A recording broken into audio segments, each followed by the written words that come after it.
વાત કરીએ મહત્વના સમાચાર વિશે। એક મહત્વપૂર્ણ સમાચાર સામે આવી રહ્યા છે। ગાંધીનગરમાં પાણીજન્ય ટાઇફોઇડના મામલે અપડેટ સામે આવી રહી છે, તેના પર નજર કરીશું। ગાંધીનગરમાં પાણીજન્ય રોગચાળો ફેલાયો છે। ટાઇફોઇડના અનેક ગંભીર કેસ સામે આવ્યા। કેન્દ્રીય ગૃહમંત્રી અને ગાંધીનગરના સાંસદ અમિત શાહે સમીક્ષા કર્યા બાદ આદેશ આપ્યા છે। તંત્રને યુદ્ધના ધોરણે કામગીરી કરવાના ગૃહમંત્રી શાહે આદેશ આપ્યા છે। અમિત શાહે ડેપ્યુટી સીએમ, કલેક્ટર અને કમિશનર સાથે ચર્ચા કરી છે અને સૂચનો આપ્યા છે અને કામગીરી તુરંત કરવાના આદેશ આપવામાં આવ્યા છે। દર્દીઓને સારી અને સાચી સારવાર મળી રહે તે અંગેના આદેશ આપવામાં આવ્યા છે।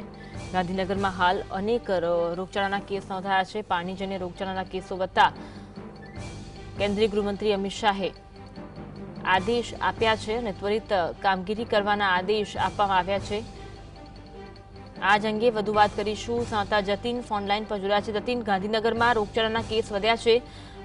કેન્દ્રીય ગૃહમંત્રી અમિત શાહે તત્કાલ જે કામગીરી કરવાના આદેશ આપ્યા છે, વિગત જણાવશો?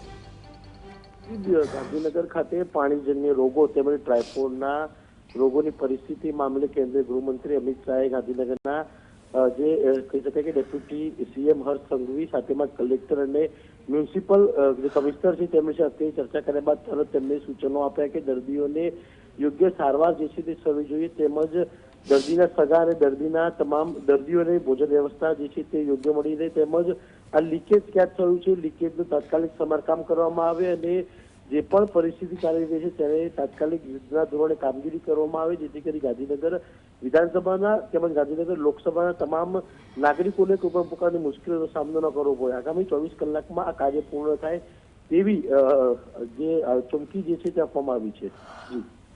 જી, આભાર માહિતી આપવા માટે।